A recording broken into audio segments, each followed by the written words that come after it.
नमस्कार, स्वागत है आपका के न्यूज में। मैं हूं आपके साथ विशाल पंडित। आप देख रहे हैं देवभूमि का दंगल। और देवभूमि के दंगल में आज हम बात करेंगे खनन पर बवाल, अपने ही सिस्टम पर सवाल।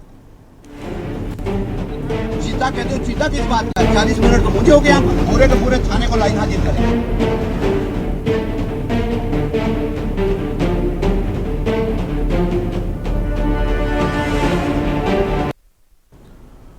उत्तराखंड में अभी कुछ दिन पहले ही पूर्व सीएम व सांसद त्रिवेंद्र सिंह रावत ने संसद में अवैध खनन का मुद्दा उठा दिया था। त्रिवेंद्र के संसद में दिए गए बयान के बाद भाजपा की प्रदेश और केंद्र सरकार में हलचल मच गई थी। प्रदेश सरकार के खनन माफिया से जुड़े अधिकारी ने पूर्व सीएम के अवैध खनन के विरोध में वीडियो बयान जारी कर मामले को और भी उछाल दिया था। सांसद त्रिवेंद्र सिंह रावत ने नाम न लेते हुए जवाब भी दिया था कि बहरहाल इस मामले के बाद कल भाजपा के तेज तर्रार विधायक मुन्ना सिंह चौहान ने दून से सटे विकास नगर इलाके में अवैध खनन की ट्रॉली को मौके पर ही पकड़ लिया और हंगामा खड़ा कर सिस्टम को खुलेआम हड़का लिया। विधायक मुन्ना सिंह चौहान ने पुलिस को सूचना दी और चीता पुलिस आधे घंटे तक मौके पर नहीं आई। कोतवाल का सरकारी फोन किसी अन्य के हाथ में होने पर भाजपा विधायक का गुस्सा सातवें आसमान पर चढ़ गया। भाजपा विधायक ने मौके पर आए पुलिसकर्मियों को जमकर खरी खोटी सुनाई। यही वीडियो वायरल होते ही सत्ता के गलियारों में हड़कंप मच गया।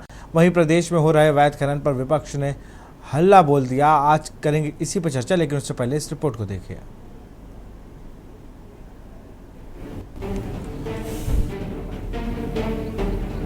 राजधानी देहरादून के विकास नगर में खुलेआम अवैध खनन को लेकर भाजपा विधायक मुन्ना सिंह चौहान ने पुलिस महकमे से लेकर खनन माफिया को कड़ी चेतावनी दे डाली है। नदी किनारे अवैध खनन ट्रैक्टर के पास खड़े भाजपा विधायक चौहान के रौद्र रूप को देखते हुए पुलिस महकमे में हलचल मच गई, जिसके चलते ड्यूटी के प्रति लापरवाही बरतने पर वरिष्ठ पुलिस अधीक्षक अजय सिंह देहरादून द्वारा उप निरीक्षक वैभव गुप्ता, चौकी प्रभारी बाजार चीता में नियुक्त हेड कांस्टेबल मनोज तथा कांस्टेबल नव बहार को तत्काल प्रभाव से लाइन हाजिर कर दिया गया है।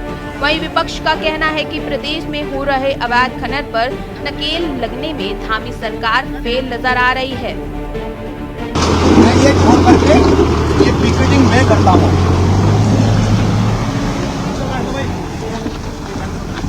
मंथली सेट होगी इसलिए नहीं करते होंगे। क्यों नहीं आते हो? सबसे मंथली लेते हो क्या? अरे भाई मूसी डेड बॉडी के साथ था, मुझे क्या बता रहे हो?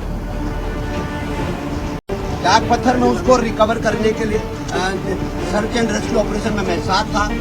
कोतवाल को आपके फोन किया, वो दूसरे को फोन दे के कहीं निकल गए। चीता कहते हो, चीता किस बात का? 40 मिनट तो मुझे हो गया। यहाँ पर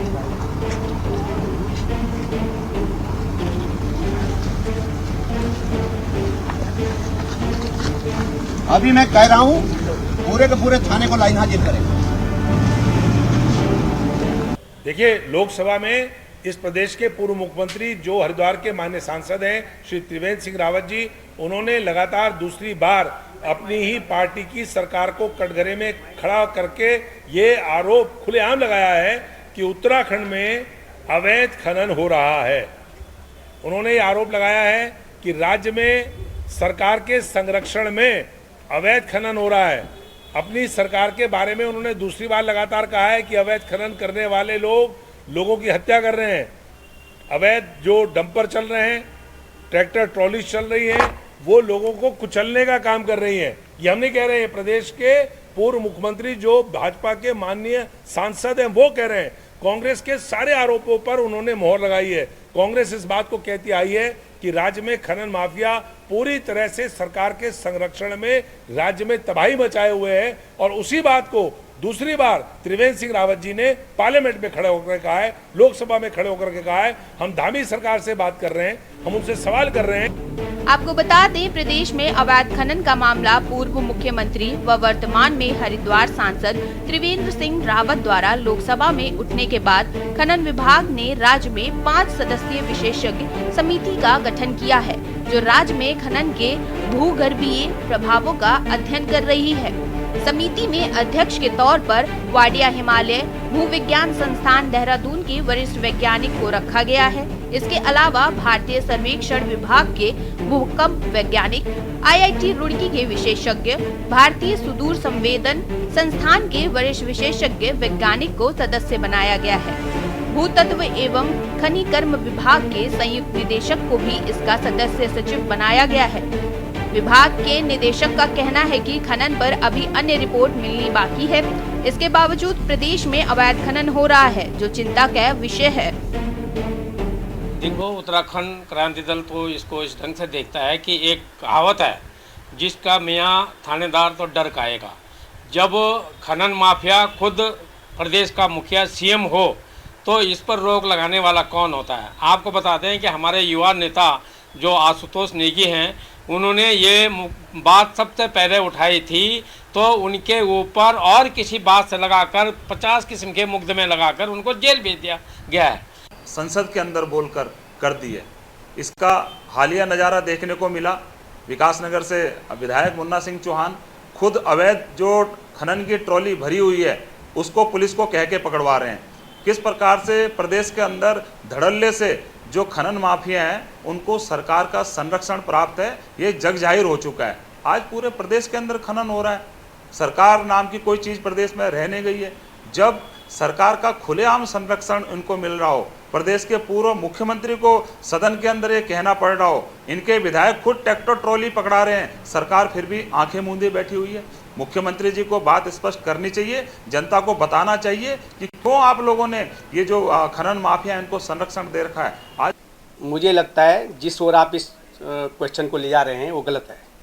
पहली बात तो हमारे भारतीय जनता पार्टी के चाहे कोई भी जनप्रतिनिधि हो, वो हर स्तर पर सरकार का राजस्व बढ़े इसके लिए जागरूकता का काम करते हैं। और निश्चित रूप से हर जनप्रतिनिधि अपने क्षेत्र में किसी भी प्रकार का कोई वो सामने कोई समस्या आती है उसके निदान के लिए काम करते हैं। और वहाँ के हमारे विधायक ने अगर कोई मामला उठाया है तो उसके खिलाफ शासन के द्वारा तत्काल कार्रवाई की। विकासनगर क्षेत्र में अवैध खनन की सूचना पर समय पर कार्रवाई न करने और कर्तव्य में लापरवाही बरतने पर देहरादून पुलिस प्रशासन ने कड़ी कार्रवाई की है। वरिष्ठ पुलिस अधीक्षक देहरादून के आदेश पर चौकी बाजार के प्रभारी उप निरीक्षक वैभव गुप्ता, चीता मोबाइल में तैनात हेड कांस्टेबल मनोज और कांस्टेबल नव बहार को तत्काल प्रभाव से लाइन हाजिर कर दिया गया है। हालांकि अपनी ही सरकार में अवैध खनन को लेकर पहले भी नेताओं के विवादित सुर देखने को मिल चुके हैं, लेकिन वक्त रहते कोई भी ठोस नीति सरकार की ओर से इन माफियाओं के खिलाफ नहीं बन पाई। यही वजह है कि आज भी पुलिस प्रशासन की नाक के नीचे धड़ल्ले से खनन माफिया सक्रिय है और सरकार के हाथ खाली। पहले से ही खनन को लेकर विपक्ष सरकार को घेरे है, तो वहीं अब अपनी ही सरकार के विधायक भी खनन को लेकर सिस्टम पर सवाल खड़ा कर रहे हैं। Uttarakhand desk report.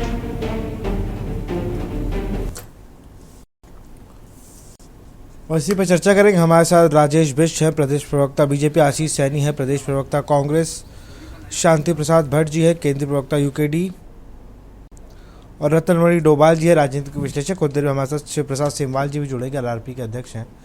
सबसे पहले तो राजेश बिष्ट जी, आपके विधायक फ़ोन करते हैं और आधे घंटे तक टाइगर चीता ही जो पुलिस का वाहन था वही नहीं पहुंचा और वो खनन की गाड़ी पकड़े खड़े हैं। मुख्य विशाल जी, जो अवैध खनन की जहाँ तक बात हो रही है उस पर सरकार की तरफ से समय समय पर जब भी कोई ऐसे लोग जो अवैध खनन करते हैं उन पर निरंतर कार्रवाई करने का काम सरकार ने किया हुआ है। ये बड़ा दुर्भाग्यपूर्ण है कि माननीय विधायक जी जब वहाँ पे गए हैं और उन्होंने ऐसे लोगों को चिन्हित करके जिन्होंने खास तौर पे अवैध खनन करते हुए वहाँ पे उनकी नज़रों के सामने थे, उनको पकड़ के पुलिस को बुलाने का काम किया। पुलिस ने इस पे जो ढीले रवैये से कार्रवाई की है उस पे पुलिस के ऊपर जो कार्रवाई की गई है ये भी आपने अपनी ही रिपोर्ट में अभी दिखाया है कि उन सभी को लाइन हाजिर कर दिया गया है।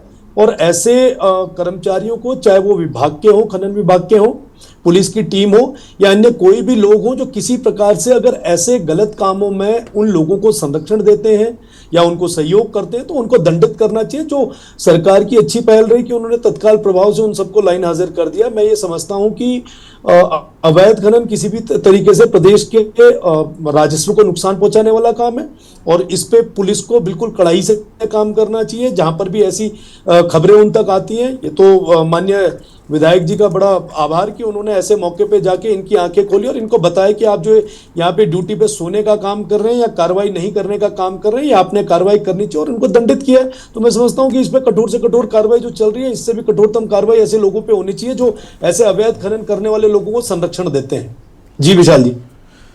लेकिन खनन हो रहा था अवैध, वो भी भरी धूप में। ये इतनी हिम्मत किसकी बढ़ गई धामी सरकार में?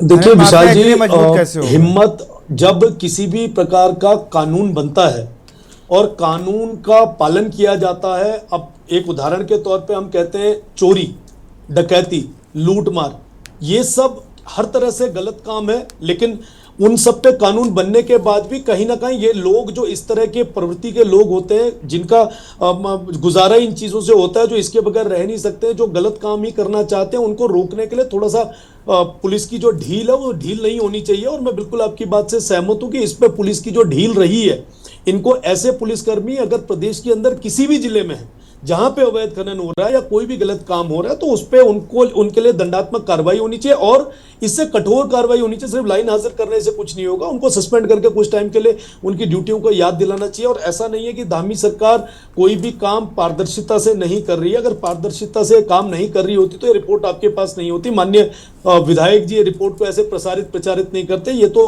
उनका भी आभार है कि वो कहीं ना कहीं अपने क्षेत्र में सक्रिय और ऐसे लोगों पर नजर बनाए हुए हैं। मैं यही कहना चाहूंगा कि इस पे और भी कठोरतम कार्रवाई होनी चाहिए जो इस तरह के लोग प्रदेश के अंदर काम कर रहे हैं और राजस्व को नुकसान पहुंचा रहे हैं। जी विशाल जी। चलिए आशीष सैनी जी, आप सहमत हैं बात से बीजेपी की? बीजेपी की बात से 50% सहमति है। कार्रवाई हुई है, पुलिस के लोग सस्पेंड हुए हैं, बहुत अच्छी बात है। लेकिन जो असली माफिया पीछे है, क्या बताइए, क्या एक कांस्टेबल की या एक दरोगा की ये हिम्मत है कि अवैध खनन को संरक्षण दे दे और पूरी सरकार चलती रहे? क्या ये संभव हो सकता है? कभी संभव नहीं है। भारतीय जनता पार्टी के मुख्यमंत्री से लेकर गली मोहल्ले में घूमने वाले संतरी तक हर एक की हिस्सेदारी इसमें तय है। अवैध खनन भारतीय जनता पार्टी का पूरा जबरदस्त उद्योग है, इसमें पूरी पार्टी शामिल है। कोई मुश्किल से एक आदमी बाद ही बचा होगा, वरना सब शामिल है। ये जबरदस्त अवैध खनन करने में लगे हुए हैं और इस अवैध खनन के खिलाफ इनके पास कोई जवाब नहीं है। ये कह देना कि नहीं कार्रवाई की जाएगी, देखा जाएगा, ये लोग तो ऐसे बात करते हैं जैसे कोई मुख्यमंत्री बात कर रहा हो, और मुख्यमंत्री खुद ऐसे बात करते हैं जैसे उनको पता ही नहीं है। और मुख्यमंत्री की स्थिति है, वो अपने मुख्यमंत्री आवास में सिर्फ कैमरे से रील बनाने में व्यस्त है कि इस तरफ से कैमरा घूम रहा है, उस तरफ से घूम रहा है और मुख्यमंत्री जी बड़ी स्टाइल में आ रहे हैं। मैं इन मुख्यमंत्री जी को अच्छी तरह जानता हूँ, अवैध खनन में लिप्त है। हरिद्वार में एक इनके चहेते मित्र हैं स्वामी यतीश्वरानंद, अवैध खनन में विश्व रिकॉर्ड उनका बनने वाला है, लेकिन मुख्यमंत्री की हिम्मत नहीं है कि हरिद्वार में अवैध खनन रोक दे। तो विकास में अवैध खनन के लिए विधायक आए, बाकी किसी विधायक में हिम्मत नहीं है जो अवैध खनन के खिलाफ खड़ा हो सके, क्योंकि वो खुद लिप्त है इसमें। तो इसलिए भारतीय जनता पार्टी की बात पर कोई विश्वास नहीं है। ये अवैध खनन में लिप्त है और हमेशा लिप्त रहेंगे। ये अपराधी हैं उत्तराखंड के, और इन्होंने जो राजस्व वसूली से लेकर नदियों का सीना छलनी करने तक जो कार्य किया है, उसकी 100% जिम्मेदारी इन्हीं की। बिल्कुल। चलिए मैं यूकेडी के प्रवक्ता के पास चलूंगा, हमारे शांति प्रसाद भट्ट जी हैं। अवैध खनन एक बहुत बड़ा मुद्दा बनकर निकल के आ रहा है उत्तराखंड में। कभी वहाँ के हरिद्वार के सांसद इस चीज़ को उठाते हैं, फिर वो एक वीडियो वायरल करते हैं, और अब तो मुन्ना सिंह चौहान तेज तर्रार विधायक हैं और उन्होंने ही पकड़ लिया है गाड़ी। देखिए विशाल जी, बड़ी शर्मसार घटना उस सरकार के लिए होती है जिसके ऊपर खनन माफिया, शराब माफिया के आरोप लगते हैं। इससे बड़ी बात यह है कि सरकार पर आरोप लगे हैं, पर भारत की सल्तनत में बैठे प्रधानमंत्री जी उनकी पीठ तक तपा गए उत्तरकाशी में कि सबसे बढ़िया काम कर रहे हैं। इन्हीं के सांसद लोकसभा में खुलेआम बोलते हैं कि ये सरकार जो है खनन माफियाओं के को संरक्षण दे रही है।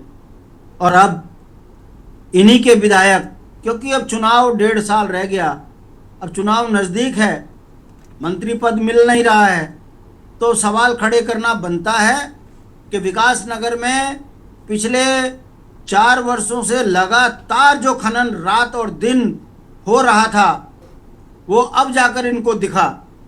ये बड़ा आश्चर्य की बात है कि ये खनन पहले क्यों नहीं दिखा।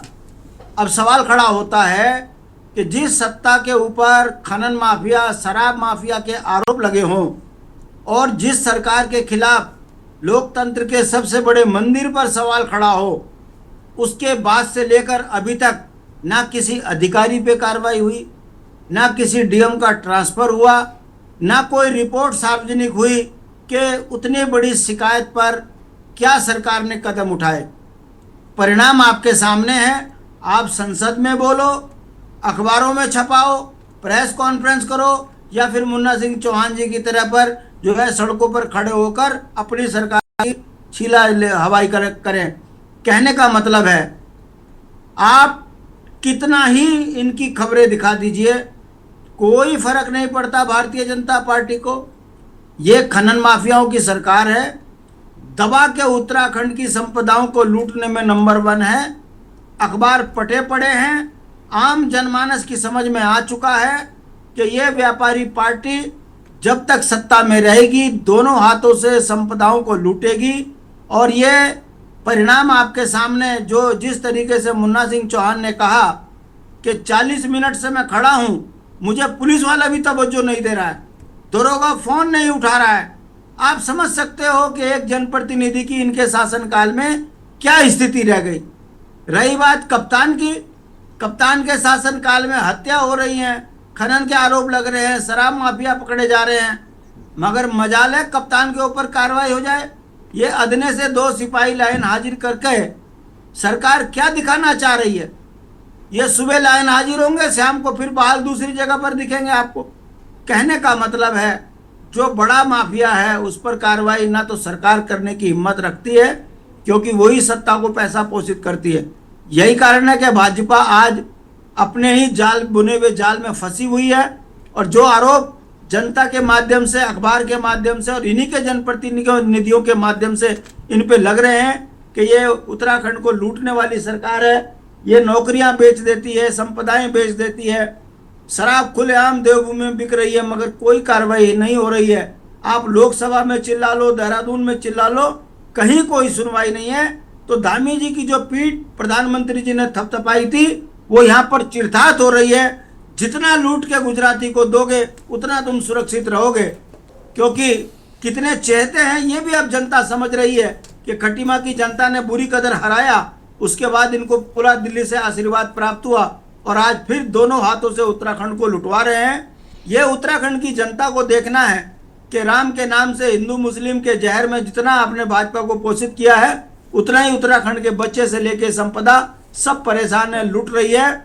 अब आने वाले समय में जनता ने तय करना है कि ऐसे राजनीतिक रूप से आकंठ बेईमान पार्टी को सत्ता में बने रहने देना चाहिए या केवल और केवल झूठ और जुमलों में उनको इसी तरीके से लूटने की खुली छूट दी जाएगी। विशाल जी, चलिए मैं राजनीतिक विशेषज्ञ रतनमणि डोभाल जी के पास चलूंगा। रतनमणि जी, उत्तराखंड खनन और घमासान, घमासान कहना गलत नहीं होगा, विधायक कह रहा है आधे घंटे से खड़ा हूँ, फ़ोन नहीं उठा रहा, कोतवाल का फ़ोन किसी और के हाथ में है। मुन्ना सिंह चौहान इतने दिनों से विधायक है, मुझे लगता है पहली घटना उनके साथ ऐसी हुई होगी जिसका वीडियो बना है, जिसमें पुलिस एक बीट इंचार्ज से ऐसे बात करते नजर आ रहा है। रतनमणि जी। जी विशाल जी, मैं आवाज आ रही है आपको? जी आ रही है। देखिए, ये बहुत ही गंभीर सवाल है कि मुन्ना सिंह चौहान बहुत हल्के नेता हैं, ऐसा मैं नहीं मानता। बहुत वरिष्ठ नेता हैं, बहुत उनका अनुभव भी है और बहुत हल्के ढंग से भी वो बात नहीं करते हैं। इसी प्रकार से जो त्रिवेंद्र सिंह रावत हैं, पूर्व मुख्यमंत्री हैं, वो सांसद हैं हरिद्वार से, जब उनको लगा होगा, उन्होंने भी संसद में किस तरीके से उसको उठाया और उठाने के बाद भी सरकार ने उनको संज्ञान नहीं लिया। फिर उन्होंने अपना संसद में जो वक्तव्य दिया, जो सवाल उठाए, उसका वीडियो भी उन्होंने जारी किया। तो और ये इसी प्रकार से मुन्ना सिंह चौहान जो सब कह रहे हैं, बहुत अति हो गई है सब। ये आप खाली ये यहीं का हरिद्वार में एक संस्था है मातृ सदन, जिसका जीवन समर्पित है गंगा के लिए। कई कुर्बानियां वो दे चुके हैं और लगातार वो 24 घंटे रात में भी वो करते हैं, वीडियो वगैरह वो बनाते हैं किस तरह से पोकलैंड से, जेसीबी से गंगा की छाती को छलनी किया जा रहा है और वो दिखाते हैं। कोर्ट में भी वो लड़ रही है संस्था, कोर्ट के आदेश भी हैं, तो कोई उसको तवज्जो देने के लिए तैयार नहीं है। यही नहीं, हमारे पास में आप चंद्रभागा में चले जाओ, विकास नगर में आप चले जाओ, नैनीताल में चले जाओ, ऊपर कोडियाला में चले जाओ, बागवान में चले जाओ, मलेथा में चले जाओ, श्रीनगर में चले जाओ, कितने जगह मशीनों से, और फॉरेस्ट क्षेत्र में, वन क्षेत्रों में भी ये सारे काम हो रहे हैं धड़ल्ले से।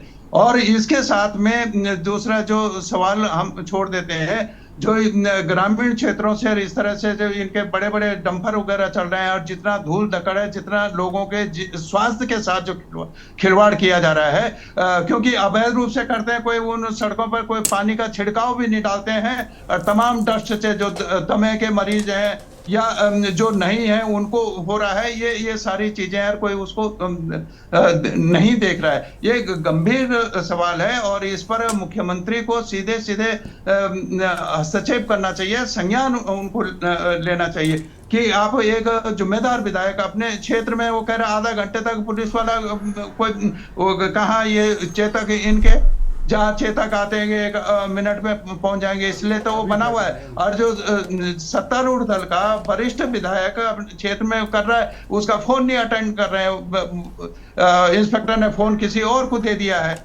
ये जानबूझ के। ये इसका मतलब है सबको प्री प्लानिंग से हो रहा है, सब जानते हैं कि विधायक जी फोन क्यों कर रहे हैं और हो क्या रहा है, ये जो दूसरे लोग उनको सूचना दे रहे हैं। और तब मैं ये कह रहा हूँ कि ये काम विधायक जी ने किया है, जिस विभाग की ये जिम्मेदारी, जिसको ये काम करना चाहिए था कि अवैध खनन की ट्रोली जा रही है, अवैध खनन हो रहा है, वो विभाग कहाँ है? बिल्कुल, उसको जिसकी जिम्मेदारी है, संबंधित जगह का एसडीएम ही पहुंच जाता, एसडीएम पहुंच जाता।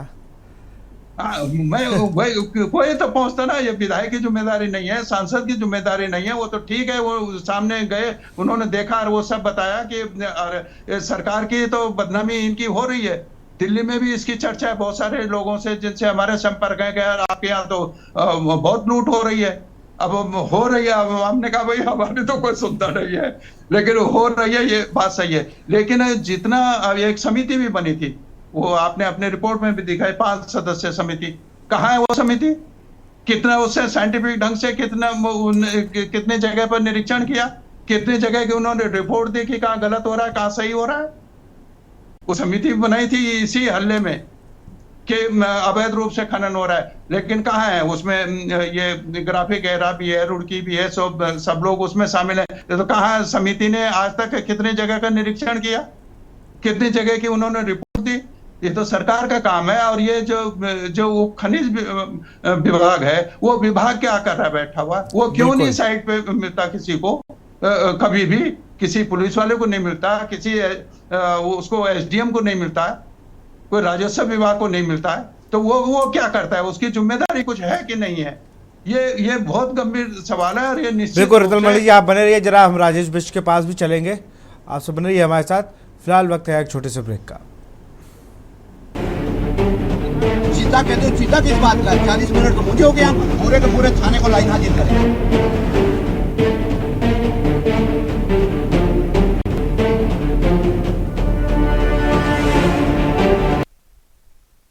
ब्रेक के बाद आपका स्वागत। सीधे रुक करते हैं हम जरा राजेश बिष्ट का। राजेश जी, बड़े आरोप और कई सवाल आपसे पूछे गए, जवाब दीजिए जल्दी से।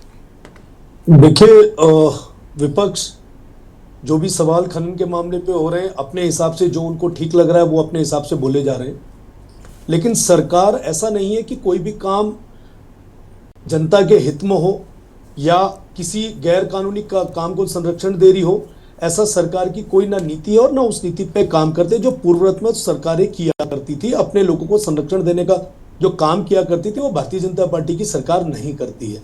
आज हमने चर्चा तो कर ली कि बीजेपी के विधायक ने वहां पे खनन वाले ट्रक को पकड़ा, ट्रैक्टर को पकड़ा, पुलिस नहीं आई। क्या आज से पहले कभी आपने, बीते 2000 से जब से हमारी सरकार बनी, कभी आपने सुना कि किसी अन्य पार्टी के विधायक ने खनन वाले मामले पे पकड़ के सरकार के बारे में वहां पे बात करी हो, उन अधिकारियों को, उन कर्मचारियों को सस्पेंड कराने के लिए अपनी शिकायत दी हो या वहां पे किसी तरह की नाराजगी व्यक्त करी हो? कभी आपने सुना? आज हम बात करते हैं अवैध खनन की। अगर अवैध खनन नहीं हो रहा था प्रदेश के अंदर, या जब हुआ, क्या सरकार ने उस पर एक्शन नहीं लिया? तो 84 करोड़ का जो उनके ऊपर चालान हुआ उन गाड़ियों को जिनको जब्त करा, उसका राजस्व सरकार के खाते में कहां से आ गया अगर सरकार कार्रवाई नहीं कर रही थी? और दूसरी बड़ी हैरानी की बात है, यहाँ पे बहुत प्रबुद्ध जन बैठे हुए हैं, राजनीति में मेरे से बहुत वरिष्ठ भी हो सकते हैं, जानकार भी हो सकते हैं, अनुभवी भी हो सकते हैं। ये जानकारी दिल्ली से तो जरूर आ रही है कि यहाँ पे आपके राज्य में खनन बहुत आ रहा है। दिल्ली में हमारे भी कई सारे जानकार लोग हैं जो हमसे दूसरी विचारधारा की बात रखते हैं। वो जब दिल्ली में कोई बात उत्तराखंड की होती है तो बड़ी अच्छी बात निकल कर आती है। वैसे भाई साहब पहाड़ आओ बोलते हैं, उनसे तो कहते हैं भाई साहब ट्रेन पहुंचने वाली है, ट्रेन से पहाड़ आ रहे हैं।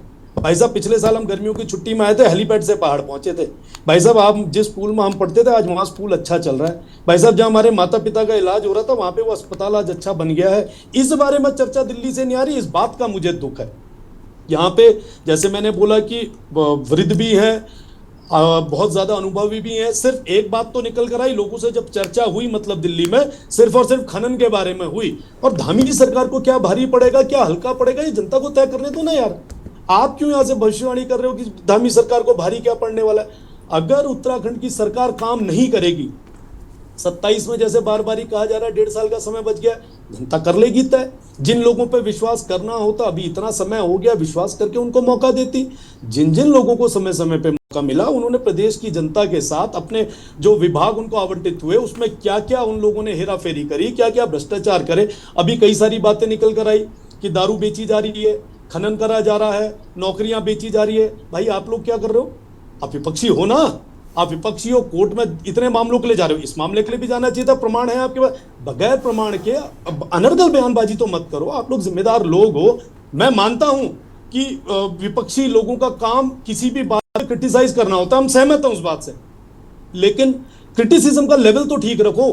आप मान रहे हो कि शराब बेची जा रही है, आप मान रहे हो नौकरी बेची जा रही है, आप मान रहे हो कि अवैध खनन हो रहा है, आप मान रहे हो कि सारे गलत काम हो रहे हैं, तो आप विपक्ष की भूमिका में बैठ के सिर्फ चुनाव का इंतजार कर रहे हो कि चुनाव आएगा हम घर घर जाएंगे, इस चुनाव चिन्ह पे हमें वोट दे देना। आपको क्यों वोट देगी भाई जनता? आप जाओ ना, आप जो प्रमाण है वो जो यहाँ टीवी पे बोल रहे हो उन प्रमाणों को लेके केस दर्ज क्यों नहीं कराते हो? वहां पे किसने रोका है? आप चौथे स्तंभ का सहारा लेके, कानून का सहारा लेके करते क्यों नहीं हो भाई केसबाजी? क्यों अनर्गल बयानबाजी दे रहे हो? यहाँ टीवी पे बैठ के कुछ भी बोल देना है। हर डिबेट में एक ही लाइन रहती है, शराब बेची जा रही है, नौकरियां बेची जा रही है। कोई तो सिस्टम से और सीरियसनेस से बात करो डिबेट में। एक विधायक ने, आप लोगों ने उस विधायक को अप्रिशिएट करने के बजाय, उसके द्वारा जो कार्रवाई हुई उसको देखने के बजाय, आपके भी तो विधायक हैं भाई, 22 विधायक 18 विधायक आपके, वो क्या कर रहे हैं उनका भी तो पता बताओ। उनके भी तो इलाके में खनन हो रहा है, उन्होंने क्यों नहीं कहा? आप मान रहे हो ना 13 जिलों में खनन हो रहा है, अवैध खनन हो रहा है, तो आपके विधायक क्या करें? आपके उन जिलों के विधायक नहीं है, उन जिलों पे अवैध खनन नहीं हो। इसका मतलब जो आपके चुने हुए विधायक हैं वो पोषित और उनका संरक्षण देने का काम कर रहे हैं, उससे राजस्व की कमाई कर रहे हैं, सरकार को नुकसान पहुंचा रहे हैं। ये चीज को एडमिट करो ना। फिर अगर आप मानते हो कि प्रदेश की सरकार खराब काम कर रही है तो आपके कांग्रेसी विधायक क्या कर रहे हैं वहां पे? इसका मतलब अगर आपका कांग्रेसी विधायक एक भी सड़क पे उतर कर नहीं आया, उसने एक बार भी सरकार के खिलाफ कुछ नहीं बोला, सिर्फ आपके मीडिया के कर्मी बोल रहे हैं, इसका मतलब तो यह सिद्ध होता है कि आपके विधायक इसमें मिले हुए हैं। आप उनके खिलाफ भी कार्रवाई की मांग करो ना। तो विशाल जी, कुछ भी बोलने से पहले आप राष्ट्रीय चैनल पर बैठे अनर्गल बयानबाजी मत दो ना यार। सिस्टम से बात करो, तरीके से सवाल का जवाब लो। सरकार 5 सदस्यीय टीम क्या कर रही है? अरे भैया, सरकार जो कर रही है उसकी रिपोर्ट आप सबके सामने सार्वजनिक मुझे मत बताइए, मैं क्या सवाल करूंगा भाई? आप मुझे क्यों खींच रहे हो? नहीं, मैंने आपको क्या खींचा? नहीं, आप कह रहे हो ना कि आप राष्ट्रीय चैनल में बैठ के कुछ भी बयानबाजी कर रहे हो। मैंने आपसे बात करी है, आप उसमें एड्रेस हो रहे हैं। आपने मुझसे कहा तभी तो मैं कह रहा हूं। आप एड्रेस हो रहे हैं, मैंने तो आपका नाम लेके बताया कि जो अन्य साथी बैठे। अच्छा। आप पर्सनली क्यों ले रहे हैं उसको? ठीक है, क्लियर कर दिया तो अच्छा लगा। मुझे लगा आप क्लियर क्या है, तो आपको भी खुद समझ होनी चाहिए। अरे आपने, मुझे समझ है, आपने ये नहीं कहा ना कि आप किसको कह रहे हो, तो आपने, मुझे लगा आप मुझसे ही कह रहे हो। भाई आपसे ये कहना चाह रहा हूँ कि राष्ट्रीय चैनल पे बैठ के जो लोग बयानबाजी कर रहे हैं, मेरी बात वो है, आप उसे पर्सनली ले रहे हैं, आपका अपना सोचना है। मैंने तो आपका नहीं, मेरा तो बहुत कुछ भी सोचना है। चलिए मैं चलता हूँ कांग्रेस साथी के पास। भैया 13 जिलों में अगर और भी हो रहा तो आपके विधायक ये सब क्यों नहीं देख रहे हैं? आपके विधायक क्यों नहीं पुलिस को बुलाते हैं? आपके विधायक क्यों नहीं और चीज़ों में जाकर, जब आपका सारी चीज़ें हैं कि यहाँ पे खनन हो रहा है, यहाँ पर ये इतनी चीज़ें गड़बड़ी हो रही हैं, तो आप जब सारे मामलों के लिए, जैसा कह रहे हैं वो राजेश बिष्ट जी, कि कोर्ट में चले जाते हैं, तो इस मामले को भी लेके जाइए ना आप लोग। तब आप लोग क्यों बैठ जाते हो कार्यालय के अंदर अपने? देखिए, बिष्ट जी की मजबूरी मैं समझ सकता हूँ, क्योंकि अगर यहाँ पे सच्चाई स्वीकार कर ली इन्होंने पहले वक्तव्य में, तो अब इन्हें लगा कि कार्यालय में कैसे घुसूंगा, तो इनको डर लगने लगा।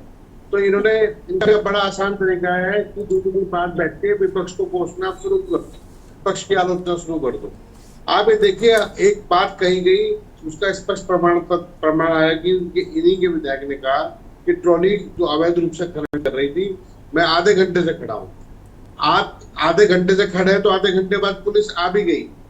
और मैं आपको एक उदाहरण दूंगा, एक एसडीएम यहाँ पर रही है, उन एसडीएम ने जब अवैध खनन रोकने का काम किया तो खनन माफियाओं ने उनके ऊपर ट्रक चढ़ा दिया और उनको मार डाला। मैं एक बड़े एसडीएम लेवल के अधिकारी की बात कर रहा हूँ, उनको कुचलकर मार डाला और पूरी बेशरम और बेलज्ज सरकार डांट निपोर कर आराम से बैठी है। पूरे उत्तराखंड में कोई बड़ा अधिकारी या कोई माफिया पूछने की हिम्मत नहीं कर रहा कि एसडीएम जैसे अधिकारी की हत्या कर दी जाती है।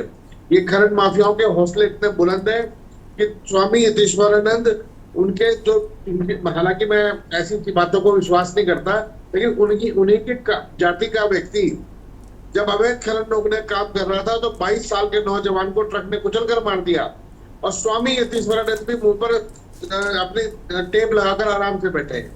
खनन माफियाओं के इतने हौसले बुलंद है कि चाहे पत्रकार जाए या विपक्ष का आदमी जाए या सरकार का आदमी जाए, ये उसे ट्रक्स के नीचे कुचल देंगे, मार डालेंगे। कोई पुलिस की मदद नहीं है, पूरा कोई सरकार नाम की चीज खनन वाले क्षेत्र में दिखाई नहीं देती है। कोई बुलडोजर नहीं दिखाई दे रहा। वो जो धामी जी बुलडोजर लेकर मैदाने तोड़ते घूम रहे हैं, इनको पूरा विश्वास है कि वोट तो मिलेगी हिंदू मुसलमान के नाम पर, इन्हें मालूम है मिलनी वहीं से है। तो इसलिए बड़ी बेशर्मी के साथ, बड़ी बेहयाई जिसे कहते हैं, कि माल भी खा रहे हैं और बाद में चुपचाप बैठ के माफियाओं के गुड़ भी गा रहे हैं। और जब बात आती है तब विपक्ष को भी कोसेंगे, पत्रकार को भी कहेंगे और सबको कहने काम शुरू करेंगे। इन्होंने सस्पेंड किए 2 कांस्टेबल। मैं कह रहा हूँ जिले का कप्तान सस्पेंड तो नहीं किया, कांस्टेबल की हिम्मत कैसे हो गई कि सूचना दिए जाने के बावजूद नहीं आ रहा है। जरा एक रिकॉर्ड निकालने खनन की कितनी सूचनाएं आती है। मैं स्वयं आपके सामने बैठा हूँ, 1 महीना पहले एक अवैध खनन की सूचना दी, 2 युवाओं की हत्या कर दी उन्होंने गाड़ी चढ़ाकर उनके ऊपर, लेकिन अब तक कोई कार्रवाई के नाम पर कुछ नहीं है। तो ये तो बेशर्मी की बात है कि शर्म भी नहीं आ रही है कि इन्हीं के बच्चे मर रहे हैं, इन्हीं के लोग मर रहे हैं, अधिकारी मर रहे हैं, लेकिन ये बेशर्मों की तरह बोल रहे हैं कि हमें तो किसी ने बताया नहीं। अरे आप कोई बहुत बड़े थोड़ा, आप हिंदू मुसलमान के नाम पर जीत के आए वास्तव में। और जो आपने कहा ना कि मेरे बाहर के दोस्त मुझसे पूछते हैं हम ट्रेन से गए, भाई ट्रेन में तुम्हारा क्या योगदान है? ट्रेन तो सतपाल महाराज जब रेल राज्य मंत्री थे तब लॉन्च हुई 2008 में उसकी, और 2011 में आधारशिला रखी और अब काम पूरा हो गया। आपका क्या योगदान है जो तो आप फड़ कर चले आए कि नहीं हमारी ट्रेन है? आप केवल वहां भाजपा का झंडा लगा सकते हैं और वहां उसकी ट्रेन के आगे नाच सकते हैं। इसके अलावा आपने अपना कोई काम नहीं किया। भारतीय जनता पार्टी की सरकार उस हिजड़े की तरह हो गई है जिन्हें एक औलाद कहीं से मिल गई, उन्होंने चलिए ठीक है, शब्दावली थोड़ी देख ली, शब्दावली को थोड़ा देखिए।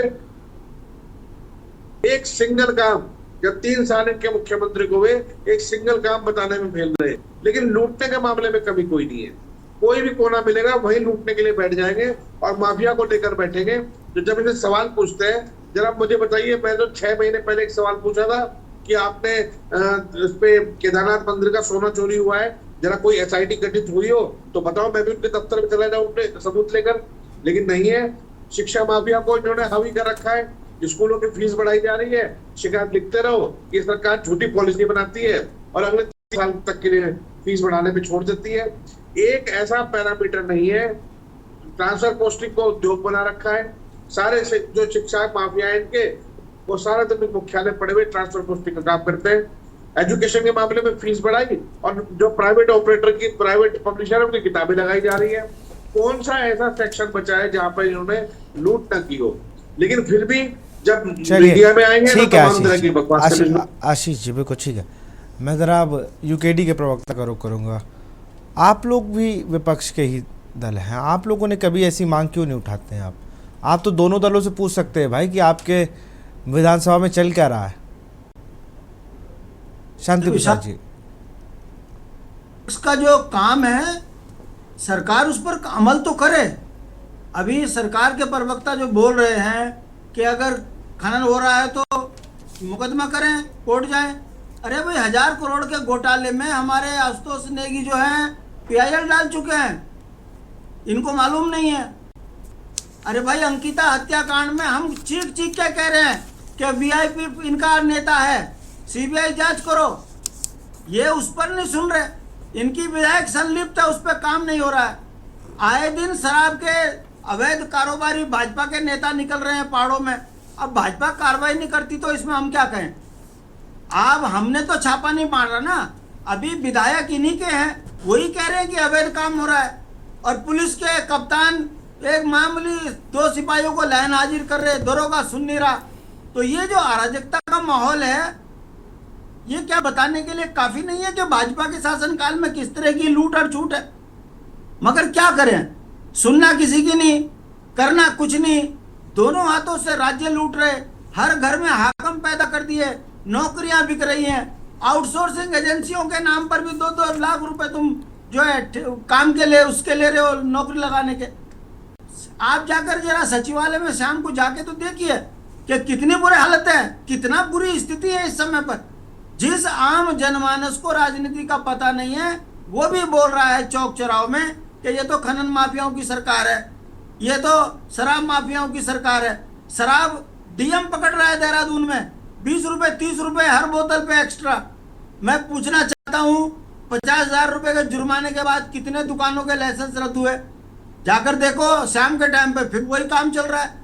और जब उनसे पूछो तो वो कहते हैं सीधा इसमें विधायक इन्वॉल्व है, सरकार इन्वॉल्व है। तो कहने का मतलब है विशाल जी, राजनीति में इतना बेशरम काल मैंने कभी नहीं देखा। ये लूटते भी हैं और उसके बाद सीना चौड़ा होकर कहते हैं कर लो, हमारा क्या करोगे। ये स्थितियां लोकतंत्र में हो गई हैं, जिससे लगता है कि भारतीय जनता पार्टी को ये महसूस हो रहा है कि अब हम आजीवन सत्ता में रहेंगे, अब हमारा कोई कुछ नहीं बिगाड़ सकता।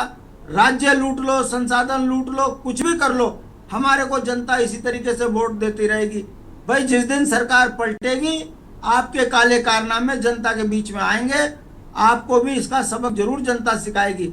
मगर बड़े दुर्भाग्य की बात है कि सीना चोरी भी कर रहे हैं, चोरी भी कर रहे हैं, सीना चोरी भी कर रहे हैं, और साथ में कह भी रहे हैं कि कोर्ट जाओ। और जब कोर्ट जाओ तो सुनते नहीं है आपको। अब इससे ज्यादा क्या उदाहरण दे, अंकिता से बड़ा उदाहरण नहीं है।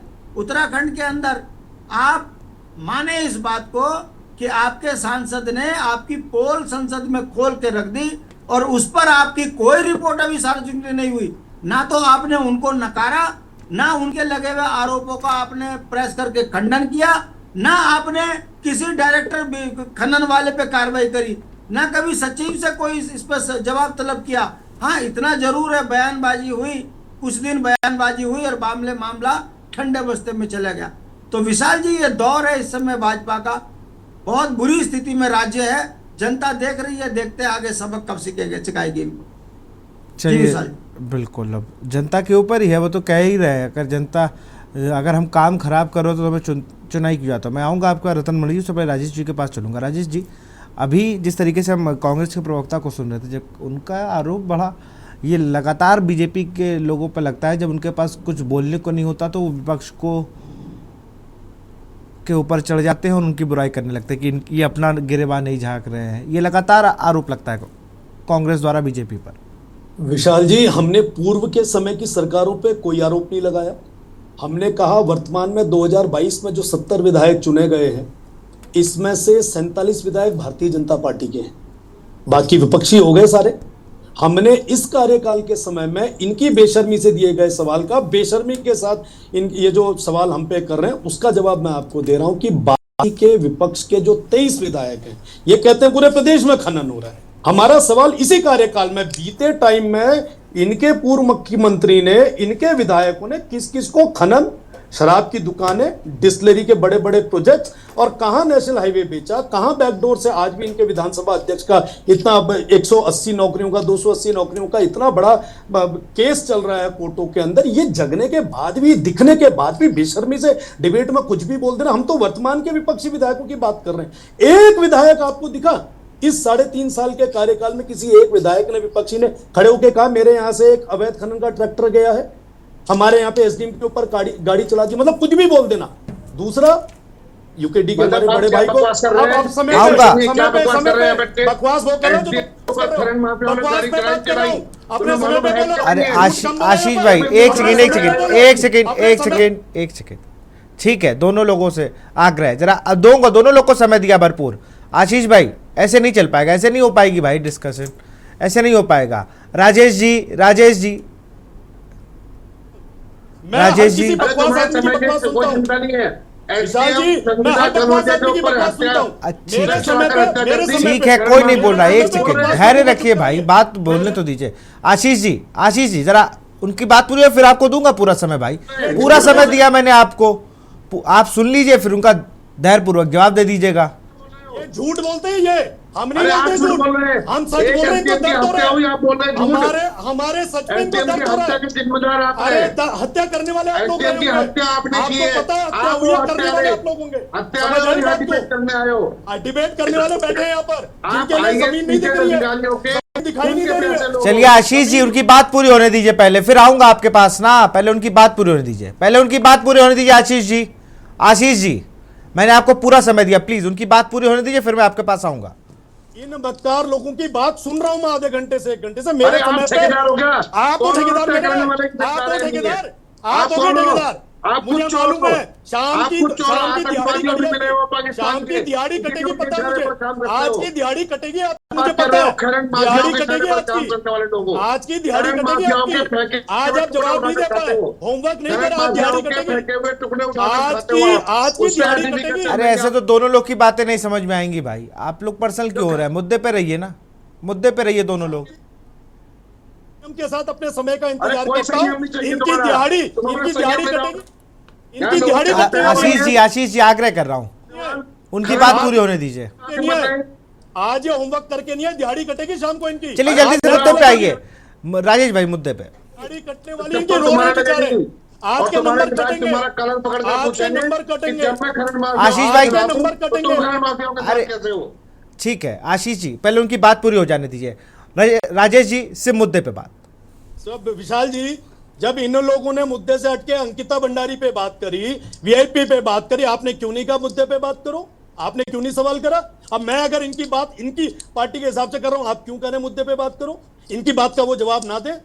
अगर ये चीख के रोडों पे लड़ने वाले लोग हैं तो जनता दुत्कार क्यों रही है इनको? ये झूठ और बकवास जो यहाँ परोसने की कोशिश कर रहे हैं, अरे तुम करते हो। तुम्हारे लोगों ने जो कश्मीर में किया, इसका नतीजा भी जवाब मिलेगा। तुम्हारे लोगों ने जो कश्मीर में किया, इसका जवाब मिलेगा। अरे तुम्हारा पप्पू वहां चिल्ला रहा है, तुम यहाँ चिल्लाओ, तब भी कुछ नहीं होने वाला। विशाल जी, मेरे समय पे आपको इंटरफेयर करना चाहिए। मैं तो बार बार कर रहा हूँ, लेकिन आप दोनों बात नहीं सुन रहे हैं ना। मैं कह तो रहा हूँ राजेश जी से मैंने आपसे भी आग्रह किया और मैं आशीष जी से भी कह रहा हूँ। मैं भैया, मैं इतनी चिल्लम चिल्ली में डिबेट ही नहीं करता। आप दोनों ठीक है, मैं रतन मणि डोभाल जी का रुख करूंगा। मैं माफी चाहूंगा दोनों लोगों से। विशाल जी, मैंने किसी के डिबेट में इंटरप्ट नहीं करा। मैं कहाँ कह रहा हूँ, मैं तो रोक ही रहा हूँ। आप चुप हो रहे हो ना, वो चुप हो रहे हैं। आप मौका दे रहे हैं उन्हें, आप मौका दे रहे हैं। अरे मैं क्यों मौका दे रहा हूँ? मैं तो सबको बराबर मौका दे रहा हूँ भाई, मैं सबको बराबर मौका दे रहा हूँ। तो मेरे को बोलने का मौका कहाँ से? अरे आशीष जी, मैं ठीक है, मैं म्यूट करा दे रहा हूँ। ठीक है, आप अपनी बात जल्दी से पूरी करिए। चलिए ठीक है आशीष जी, मेरा आग्रह आपसे, आप थोड़ा उनकी बात पूरी होने दीजिए। चलिए, अब आप ही म्यूट हो गए, आपकी आवाज कहाँ आ रही है हमारे पास?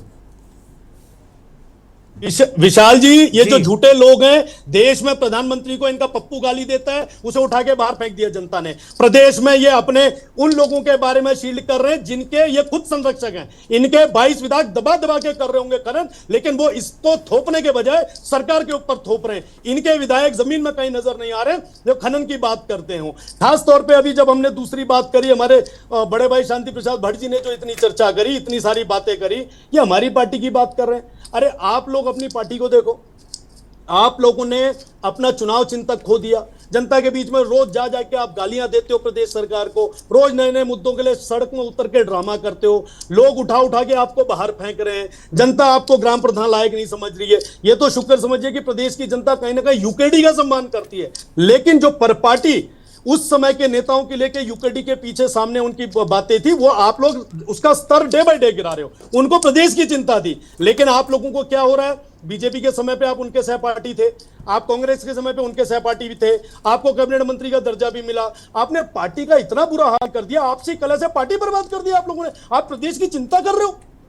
आप लोगों को अगर चिंता होती तो ये जनता आप लोगों के बारे में विचार कर रही होती। आप लोगों ने अपनी पार्टी की इतनी दयनीय स्थिति कर दी इस प्रदेश के अंदर कि आप लोगों को ग्राम प्रधान भी बनाना नहीं चाह रहा यहाँ का व्यक्ति। इसलिए मुद्दे से जुड़े हुए बात कीजिए, जिस मुद्दे पे आप लोगों की बात है उसको इधर उधर डिबेट को घुमा के जो आप यहाँ पे हो अल्लाह कर रहे हैं, डिबेट का रास्ता बदल रहे हैं। इसलिए तो हम चाहते हैं हमें चलने की आज्ञा दीजिए, हमें कोई जरूरत नहीं इनके भाषण सुनने की। चलिए ठीक, बात खत्म हो गया, मैं तो आप ही के पास आ रहा हूँ। चलिए ठीक है राजेश जी, समय की बाध्यता है भाई, समय की बाध्यता है, हमारे पास समय बहुत कम है। चलिए जल्दी से कांग्रेस प्रवक्ता अपनी बात को रखे जल्दी से।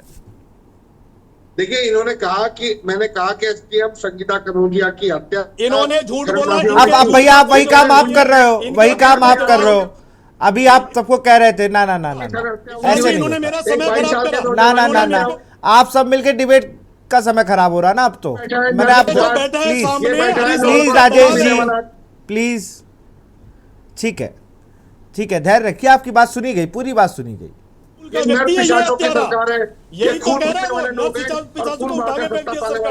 नर पिशाचों को उठा के फेंक दिया जनता ने। उन्होंने कहा ये साले नर पिशाच। चलिए मैं दोनों लोगों से आगे कहूँगा, ठीक है। हमारे साथ राजनीतिक विशेषज्ञ रतनमणि डोभाल जी लगातार बने हुए। रतनमणि जी, अरे भाई उत्तराखंड के विकास की बात कर लो, ऐसे तो क्या ही ऐसे क्या बात कर रहे हो, किसको क्या समझ में आ रहा है? आप दोनों लोगों से मैं पूछ रहा हूँ, ऐसे थोड़ी कुछ होता। चलिए रतनमणि डोभाल जी, आप तक अगर आवाज आ रही हो।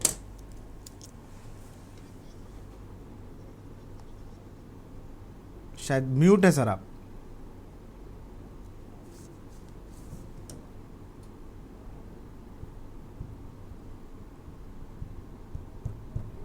सर म्यूट कर लीजिए, आपकी आवाज आ रही है?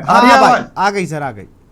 अच्छा देखिए, समय तो पूरा हो रहा है कि दोनों सत्ता वर्ग के पार्टी के लोग हैं और खनन एक कमजोर कड़ी है, तो दोनों का उत्तेजित होना वो स्वाभाविक है। मैं कोई उसको अन्यथा नहीं लेता हूं कि वो काम ही ऐसा है।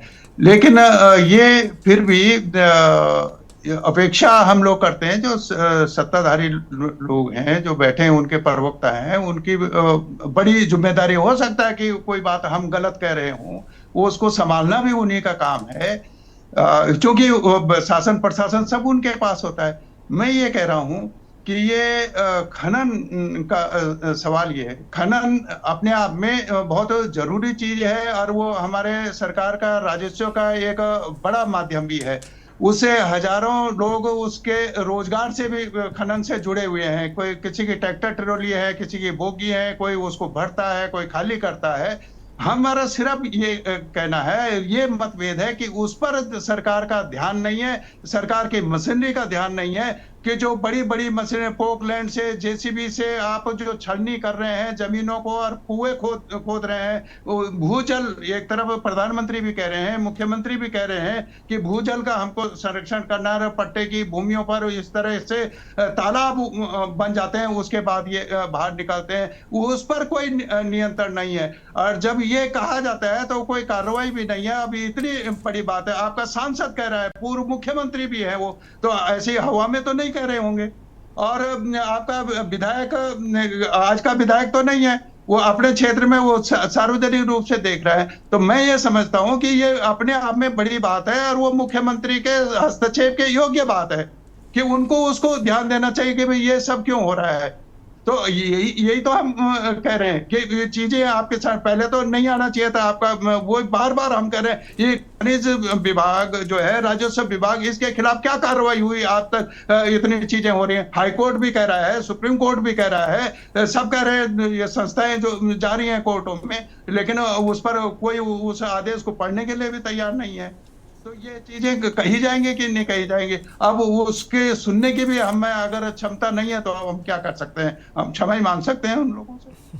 चलिए, आप सबका बहुत बहुत शुक्रिया हमसे जुड़ने के लिए, इस गंभीर चर्चा में बहुत बहुत शुक्रिया। हम लोग आज चर्चा कर रहे थे खनन पर। जिस तरीके से कल उत्तराखंड के बीजेपी विधायक मुन्ना सिंह चौहान ने एक खनन की ट्रॉली को पकड़ा और आधे घंटे तक पुलिस का इंतज़ार करते रहे। खैर, पुलिस के ऊपर कार्रवाई होती है, 2 सिपाहियों को लाइन हाजिर कर दिया जाता है, लेकिन इन सब से परे एक बात नहीं समझ में आती कि जिस उत्तराखंड में खनन ना होने की बात कही जा रही है, अवैध खनन ना होने की बात कही जा रही, वहाँ पर दिन दहाड़े अवैध खनन करा कौन रहा था।